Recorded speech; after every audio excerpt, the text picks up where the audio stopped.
Pinag-uusapan po natin ay yung hinain ng mga abogado ni Tatay Digong na motion para po magkaroon ng provisional liberty si Tatay Digong. Now, ang proseso po medyo may pagkakaiba sa domestic courts natin. No? Dahil ang domestic court natin, ang provision ay except sa mga heinous crimes, lahat ng mga krimen ay po pwedeng mapiyansa. No? Kasi yung karapatan ng nasasakdal para magpiyansa para panandali ang kalayaan habang hindi pa napapatunayan ang kanilang mga guilt ay garansyado. No? Now, dito po sa ICC, wala namang ganyang provision. Kaya lang, ang meron ay yung practice ng hukuman. At ang practice ng hukuman talaga ay parang practice din ng mga hukuman sa Pilipinas. Bagamat ang Pilipinas nga, meron tayong statutory basis at constitutional basis. No? Except in heinous crimes, no? Where the evidence of guilt is strong, bail is a matter of right. Na walang ganyang provision, pero sa patakaran po ng ICC alone, ang ICC hindi po nagbibigay ng provisional liberty so far sa kahit sinong nasasakdado sa tinatawag nating core crimes. At ang core crimes nga ay yung war crimes, crimes against humanity. Yan naman po yung dalawang linilitis ng ating ICC. No? At syempre ang ating Tatay Digong ay linilitis para sa crimes against humanity. Now, having said that, at saka ang track record ng hukuman po, wala talaga silang binibigyan ng provisional release, hindi gaya po nung UN War Crimes Tribunal for the former Yugoslavia na halos lahat po ng akusado ay binigyan ng provisional release. No? At yung mga akusado ay umuuwi kapag walang hearing at bumabalik lang sa dahig kapag mayroong pagbibista. Dito sa ICC, wala pa pong nabibigyan ng provisional liberty na akusado ng core crime. Ang mga nabibigyan lamang ay yung mga akusado ng mga tampering of evidence, mga harassing witnesses. So yung pagdating po doon sa tinatawag nilang offenses against administration of justice, yun na po yung nabibigyan ng provisional liberty. Pero ano sa tingin ko? Well, sa tingin ko naman po, ito rin ang kauna-unahang pagkakataon na merong 80 anyos na nasasakdal sa hukuman. Alam niyo po kasi ang ICC, bagamat hindi pa sila namamatayan ng akusado, merong isang akusadong namatay. At ito po yung si Milosevic, no, leader dati ng Serbia, kung saan namatay po siya sa same kulungan ni Tatay Digong, kung di ako nagkakamali. Kasi siya po linilitis noon ng UN War Crimes Tribunal for the Yugoslavia. No? At yung araw na siya namatay, nagkataon nandun naman po ako sa Belgrade, no? Yung kapital ng Serbia. At talagang nakakataas balahibo dahil nung araw na inanunsyong namatay itong si Milosevic, abay maririnig mo yung hiyaw ng mga taong bayan. No? Kaya medyo na-nervous po ako na araw na yon at napaaga yung alis ko ng Serbia kasi feeling ko baka magkagulo. No? So, hindi po yan nakakalimutan ng ICC na magharumentado ang taong bayan sa Pilipinas kapag may mangyari kay Tatay Digong. At siyempre, si Tatay Digong ay 80. No? Alam naman natin na meron din may mga sakit ng 80 anyos at posible na may mangyari, no? Na ayaw nilang mangyari muli dahil talagang nagwala yung mga tao sa Serbia nung namatay si Milosevic. No? So,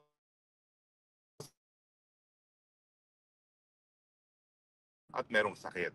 Now, marami nagsasabi, saan? Well, hindi pa po nila inaanunsyo kung saan. Bakit? Naintindihan naman po natin yan eh. Kasi kilala naman natin ang mga kulto ni Joe Masison at nagsani puwersa na sa Dilawan, no? At saka sa mga loyalista. Kapag nalaman nila kung saan yan, ako, magle-letter writing campaign na naman yan.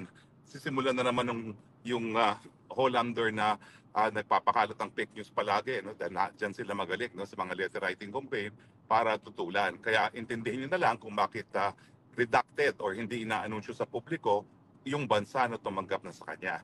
Pero emphasize ko lang po, hindi yan Malaysia. Bagamat nanggaling doon si Inday Sara, ang speculation is doon nga magpapaprovisional liberty si Tatay Digong. Hindi po. Kasi kinakailangan, unang-una, miyembro pa siya ng ICC para meron siyang katungkulan na ipatupad kung ano may mga kondisyones na i-impose ng korte para sa provisional release. No? At siyempre, kung siya na may isang hindi na miyembro ng ICC o hindi miyembro ng ICC, walang dahilan para tumupad sa katungkulan yung bansa na tatanggap kay Tatay Digong. Ang masasabi ko ay yan ay miyembro ng ICC at siguro naman dahil sa kalagayan ni Tatay, yan ay dapat nasa Asia. Now, titignan nyo na lang yung roster ng ICC. Konti lang po ang members sa Asia. At ang mga pinaka-prominent members ng ICC ay yung bansang Japan at saka ang bansang South Korea. Kasi ang both Japan at South Korea nagkaroon na ng presidente ng International Criminal Court. No? Pareho silang nagkaroon ng mahistrado na nahalal bilang presidente ng International Criminal Court. At hindi rin malayo po sa Asia ang bansang Australia. At ang Australia palaging meron po yung judge din. Hindi lang sa International Criminal Court, pati po sa International Court of Justice, no? Sa ICJ. So, ang kaisa-isang bansa na miyembro ng ICC ay Cambodia, no? Pero hindi ko po alam kung papayag naman ng korte sa Cambodia dahil alam naman natin ng estado ng judikatura at katarungan dyan sa Cambodia. No? So, pero anyway, yan po yung mga possibilities. Bagamat hindi ko po talaga alam kung saan yan, at tanging ang legal team at ang pamilya lang ni Tatay Digong ang nakakaalam kung saan po yan. But so pwede rin po yan. No? So ang mga possibilities ay nandyan ang Japan, nandyan ang Cambodia, nandyan ang South Korea, nandyan ang Australia, nandyan ang New Zealand kasi hindi na din man ganun kalayo ang New Zealand. No? Pero sa buong Southeast Asia, wala na pong ibang mapupuntahan ang Tatay Digong dahil Cambodia lang po talaga ang miyembro. At pagdating naman po dito sa Middle East, halos wala naman pong miyembro ng Middle East na miyembro ng ICC. So ang isang possibility pa ay sa Netherlands. No?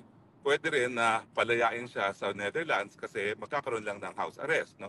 Na mas mabuti pa kasi ang prioridad ng pamilya naman, unang-una yung hindi talaga siya nalilimitahan ng movement. Bagamat kung mapapansin yung hinain na motion no, ng mga abogado ni Tatay Digong, meron din undertaking doon na hindi siya makikihalubilo kung di sa pamilya lamang. No?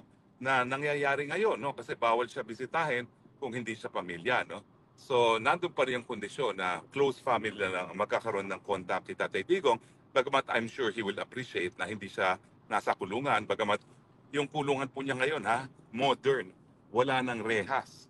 So yung ating kasabihan na humahalik sa rehas, wala pong ganun kay Tatay Digong dahil walang rehas ang kanilang mga kwarto. Bagamat, limitado talaga ang kanilang movement. So ang aking fearless forecast, po pwede pong mag-grant yan dahil sa kanyang edad, dahil sa kanyang mga prevailing na mga sakit, at dahil Tatay Digong kapag may yun nga no pag may nangyari kay Tatay Digong habang hawak siya ng ICC. At siyempre, meron na silang karanasan doon kay Milosevic na nakita nila kung paano hagupit ng bayan kapag ang isang leader na minamahal ay yun nga po namatay habang nakakulong. Bagamat wala po talagang comparison kay Milosevic at kay Duterte dahil kay Milosevic po talaga hundreds of thousands ang namatay doon sa Serbia, doon sa gulo ng former Yugoslavia. Yan nga po napagtataka ko no? Dahil bumuo ng Special War Crimes Tribunal sa dating Yugoslavia kasi hundreds of thousands kung hindi millions ang namatay dyan. Yung concentration camp po, no? Nauso muli sa Yugoslavia no? Nung nagwatak-watak itong dating Yugoslavia at lumaban ng Serbia para panatiliing isang bansa pa rin yan. No? So sa akin po, sa aking karanasan bilang isang profesor ng international law at saka sa aking practice, talaga naman pong importante ang International Tribunal kapag pinag-uusapan na yung mga pinakakarumalduman na krimen gaya na nangyari doon sa World War II, yung milyones na namatay ng mga Nazi, yung mga pinatay dyan sa Yugoslavia na hundreds of thousands if not millions, no? At saka yung mga hundreds of thousands din na pinatay sa Rwanda. Wala naman pong ganyan sa Pilipinas. Doon nga doon sa sinasabi nila doon sa request for arrest warrant, 40 plus lang ang biktima.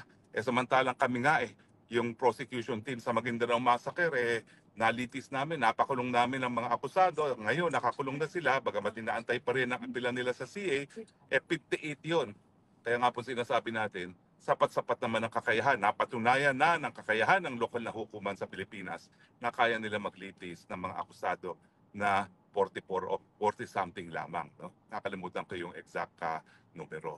But in any case, so yan po ang ating inaasahan, pero ganun pa man, hindi ko po alam kung anong magiging apekto nitong paghain ng motion neto no? Doon sa naaproban ng proposal na magkaroon ng domestic legal remedy na na-explain ko na rin. No? Tanging si Tatay Digong at si BP Sara po ang makapagdedesisyon dyan. No? Pero sa akin, gaya na aking sinabi naman, yung domestic legal remedy well, at the very least, it will influence the ICC para i-release si Tatay Digong.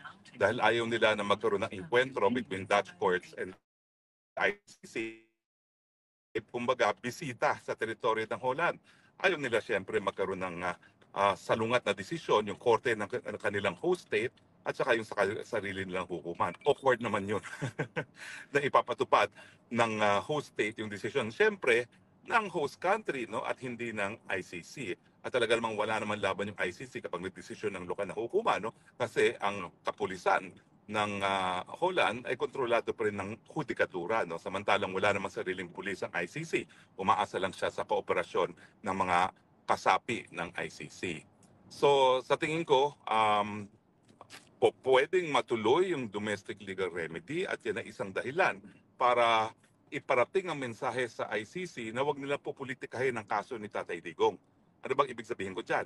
Kasi talagang papasok po ang politika dyan dahil sa katunayan na wala na po talagang ibang kasong linilitis itong ICC kundi si Tatay Digong. Ibig sabihin, yung sweldo ng mga WES, ng mga investigators, ng mga court personnel, lahat po yan ay po pwedeng malagay sa abirya dahil kung wala ng kasong linilitis, bakit pa magko-contribute yung mga iba't ibang bansa para sa operasyon ng hukuman? Hindi po mura ang operasyon ng hukuman. Ha? Parang 144 million euros kada isang taon po ang budget ng ICC na wala namang kasong linilitis kundi si Tatay Digong. At dyan po ako nagkakaroon ng alinlangan kasi baka nga sa kagustuhan nila na matuloy-tuloy ang kanilang sahod na 144 million kada taon ay ituloy nila yung paglilitis kay Tatay Digong. No? Well, ang aking forecast nga is baka mabigyan ng provisional liberty si Tatay Digong pero baka i-dismiss yung ating motion to dismiss on the basis of lack of jurisdiction. Kasi nga po, ang sinasabi ng abogado ng mga biktima ay ang gobyerno ng Pilipinas ang nag-surrender sa pagkatao ni Tatay Digong at yan ay pagkilala ng gobyerno ng Pilipinas na meron pang jurisdiction ng ICC. Now, yung jurisdiction kasi reckoned from the perspective of the state. Kaya nga po yung unang proseso dyan, ang Pilipinas ang pinakakomento doon sa motion ng prosecutor na magsimula ng preliminary investigation. At doon nga tayo natalo kasi hindi naman inargue ng Solgen noon na wala ng jurisdiction ng hukuman. Ang inargue lang nila yung tinatawag na complementarity principle na Philippine courts are able and willing to operate. No? At ang sabi naman ng hukuman, hindi mo naman inargue kung anong epekto ng paglalabas ninyo sa tratado, no? So ibig sabihin yan, inaamin mo na mayroong jurisdiction. At yung complementary naman, pwede mong ilabas dyan sa confirmation of charges, no? Pero ganun pa man, kaya rin ako yung umaasa na mapagbibigyan niyang motion to dismiss upon lack of jurisdiction dahil nga dun sa pangalawang taon na nagsimula yung request for preliminary investigation ay dahil dahil nga po nagkaroon na ng kaso na sinasabi na pwede lang magpatuloy ang investigasyon kapag nasimulan ng preliminary investigation doon sa unang taon. Yan po yung kaso ng Burundi. Now, ginagamit din niya ng prosecution na pinagtuloy daw yan, kasong yan, bagamat bumitiw na sa pagiging miyembro ng ICC. Pero hindi naman inamin at in-emphasize ng prosecution ng ICC ay yung pagbitiw ng Burundi at saka yung pagsimula ng preliminary investigation ay sa loob ng isang taon pa rin.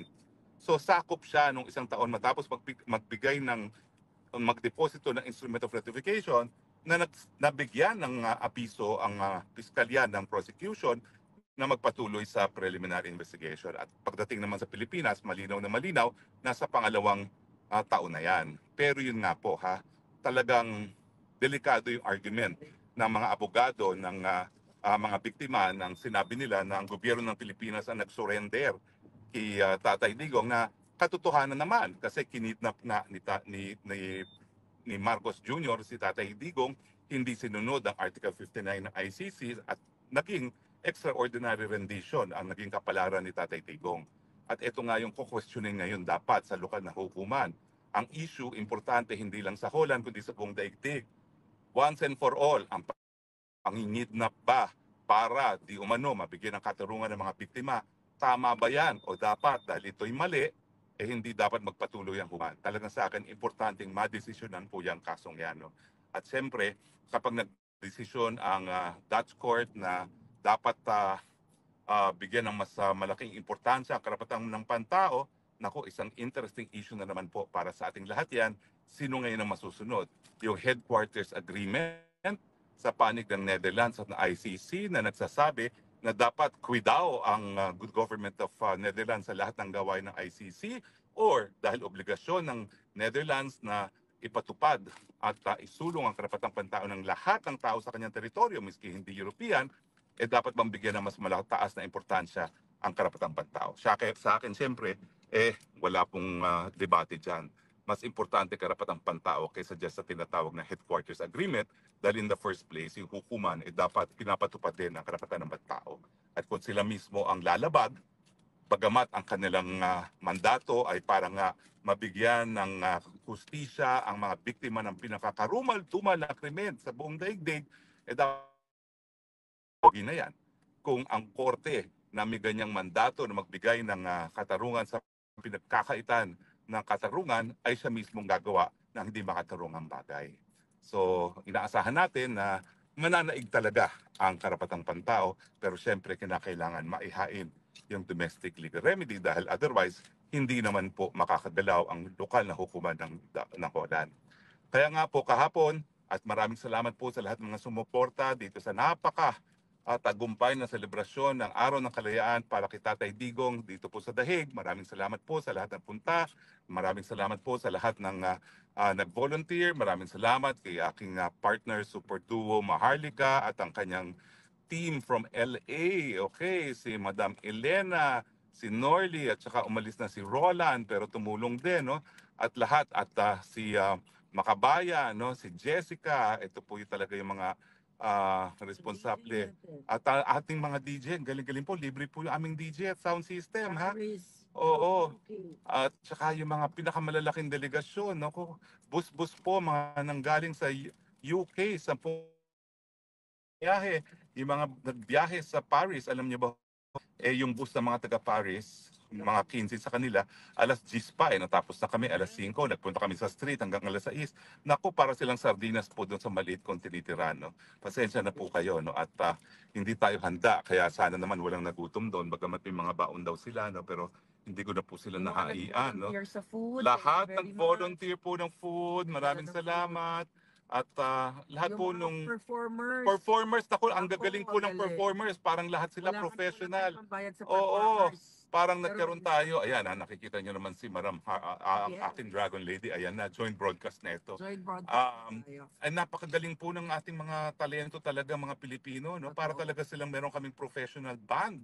Naku, talagang non-stop po ang professional band namin at non-stop ang naging dancing. Alam niyo pong importante dyan na nagkaroon tayo ng pagkakaisa dahil nga sa mga darating na araw, lalong-lalo na kung matutuloy itong resort to domestic legal remedy, ang dapat na iparating na mensahe. June ng UK. June Degamo, thank you. Napakaganda ng boses. Si Lucky Char. Siyempre, sino ba ito? Yung taga-Hague na kumanta. Si Venus. Kasi yan ang stage name niya. Ibang pangalan niya sa akin sa kanyang stage name na Venus, no?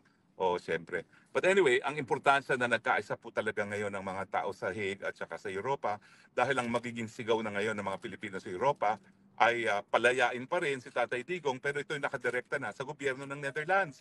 Kasi useless namang idirekta mo yan sa ICC eh. Kasi ang desisyon ng ICC, ibabase pa rin sa mga gawain ng abogado at mga pleadings at mga ebidensya. Pero yung issue ng ipatupad ba ng gobyerno ng Netherlands ang karapatang pantao ni Tatay, yan ay hindi hukuman ng sasagot. Ang sasagot dyan ay siyempre yung political organs ng Netherlands dahil sila mismo ang sasagot ng tanong, no, sa mga pangyayari. Nasunod ba ang Rome Statute o nalabag ba yung right of due process ni Tatay Digong? At tingin ko naman malinaw-malinaw dahil dun sa naganap na hearing ng Senado na talagang yung hindi nila pag-surrender sa lokal na hukuman na garantiya para mabigyang bisa o galangin ang karapatang pantao ni Tatay Digong at ang soberenyo ng bansa dahil ito ay hindi nasunod, talaga naman pong nalabag ang karapatan ng due process ni Tatay Digong at nalabag din ang soberenya ng Pilipinas. So importanteng magsama-sama po muli ang mga Pilipino, lalong-lalo na sa Netherlands, dahil ang ating mensahe ngayon ay nakatutok na sa gobyerno ng Netherlands. nakakulong po ang Tatay Digong sa teritoryo nyo, sa inyong kulungan, at siya naman po inadala sa kulungan na yan dahil ang sumundo sa kanya sa airport ng Rotterdam ay personnel ng Netherlands, ambulansya ng Netherlands, una siyang dinala sa ospital ng Netherlands at kinulong sa kulungan ng Netherlands. So talagang ang responsibilidad para itaguyod ng pantao ng Tatay Digong, hindi naman yan nakasalalay sa ICC, yan ay nakasalalay mismo sa gobyerno ng Netherlands. So wag na po tayo magwatak-watak, mga Pilipino, lalong-lalo na sa Netherlands, ha? Dahil kinakailangan solid ang boses natin. At hindi na nga po sapat na tayo nagtitipon-tipon dyan lang sa Duterte Street. Kinakailangan magtipon-tipon na tayo sa labas ng hukuman ng District Court na siyang magbibigay at magpoprotekta sa karapatang pantao ni Tatay Digong dahil hindi nga po yan poder ng ICC. Nakakalungkot po no, na kaya bumuo ng ICC para yung mga karumal-dumal na krimen na lumalabag sa karapatang pantao ay maparusahan. Pero unfortunately, dahil ang liniliting ng mamamayan, wala namang jurisdiction ng ICC para hingin sa gobyerno mismo na itaguyod ang karapatang pantao. Talagang ang mekanismo para ang gobyerno magpatupad ng tao ay nakasalalay sa lokal na ibang bansa at sa mga mekanismo na binuo para nga mapatupad ang ating karapatang pantao. At pagdating po sa Europa, yan po yung European Court of Human Rights. Kung sakali na hindi mapagbigyan ng dahil yung hiling natin na itaguyod nga ang karapatang pantao ni Tatay Digong. So, tama na po yang mga walang kwentang mga division. Tahin ako, nawala. Nawala. Ayan, tama na po yan. Sorry po ha. Ayan, tama na po ha. Nahulog yung telepono ko kasi alam nyo naman, nasa kotse lang tayo. Ayan.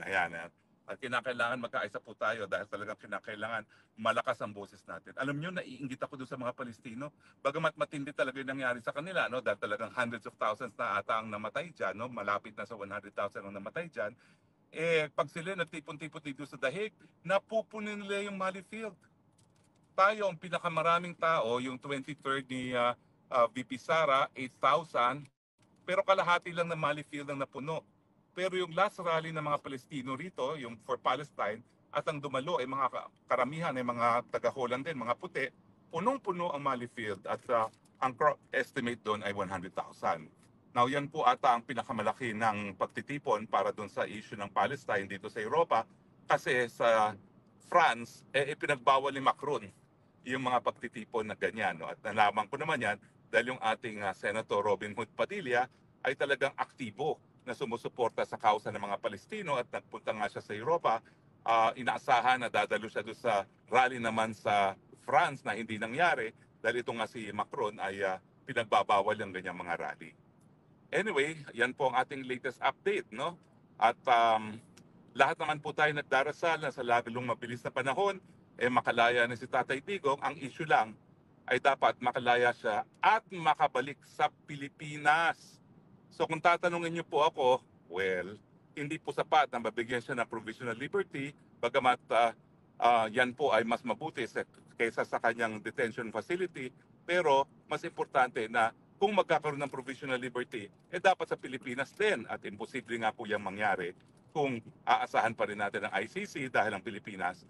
Nakakatawa nga po hindi po pwedeng magkaroon ng provisional release sa Pilipinas dahil hindi na miyembro ang Pilipinas ng ICC, and yet yung gobyerno ng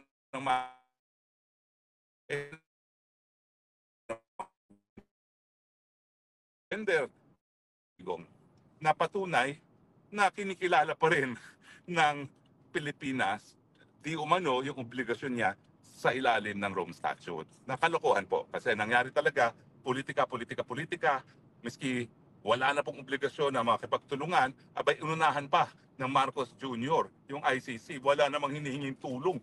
Alam niyo, pag sinasabing duty to cooperate, hihingi ka muna ng cooperation. Ito, wala pang hinihingi cooperation, sinurrender na Labag pa yung proseso dahil hindi nga pinadaan sa lokal na hukuman. Kalokohan naman yan talaga, oo. But anyway, so inaasahan po natin na sa lalong mabilis na panahon, magkakaroon ng remedyo. Pero pinarating ko lang pong mensahe kay Ma'am Hanelet, lahat po'y ginagawa ng lahat para po sa lalong mabilis na panahon, siya'y makauwi dahil alam naming malungkot at talagang masama ang loob ni Tatay Digong na siya ay nakakulong sa isang dayuhang bansa at hinuhusgahan ng mga dayuhang mga maestrado, but also because mahal natin si Tatay Digong at nais natin siyang makapiling muli sa Pilipinas, lalong-lalo na yung mga taga Davao na naghalal sa kanya bilang alkalde. Sa Tatay Digong, tuloy-tuloy po ang aming selebrasyon, hindi lang po ng Araw ng Kalayaan ng Pilipinas, kung hindi ang aming sigaw na dapat ikaw ay magkaroon na rin ng kalayaan at maibalik sa iyong inang bayang Pilipinas at syudad ng Davao. So maraming salamat po ulit kay Christian. Ito po siya. Yan. Maraming salamat po, Presidente ng Maisog, Germany. Opo, maraming salamat po sa mga Maisog Europe, Maisog Germany, Maisog Netherlands, at saka siyempre mga DDS, mga original DDS, no? Well, pasensya na po ang mga kalaban ng DDS at saka ng Maisog, pero kinailangan pong panindigan namin ni Maharlika ang DDS at Maisog dahil sila naman po talaga ang sumusuporta kay Tatay Digong sa matagal ng panahon. Siyempre po, alam namin na mas marami nang sumusuporta ngayon kay Tatay Digong kaysa sa mga originals, pero hindi naman po ibig sabihin baliwalain mo na yung mga originals. Lalong-lalo na yung mga grupo naman gaya ng Maisog, bago rin naman yan, natataglag naman yan ng Enero ng 2024. At yan po ay social movement para sa pagbabago, no? So lahat ng nagnanais sa pagbabago sa Pilipinas, dapat sumuporta nga dito sa Maisog, no? Dahil ngayon, ang mga pagsubok natin, talaga kinakailangan lahat tayo maging maisog, lahat tayo maging matapang. Ewan ko ba, habang tayo nagdadrive, bakit madaldal ako? Usually, sandali lang ako nagbablog. Ngayon, magkakalahating oras na ako, no? So, maybe because inspirasyon ko ang Maharlika na nasa likod ko habang ako nagsasalita, no? O, Madam Maharlika, bati ka naman sa iyong mga napakadaming mga tagahanga. Pasensya na po kayo, ha? Nabubulol na ako. Oo, kasi kailangan lang mag-aral din ng Dutch soon, no? Yes. So maraming salamat sa lahat ng nagmamahal kay Spokes Harry Roque at naniniwala sa kanyang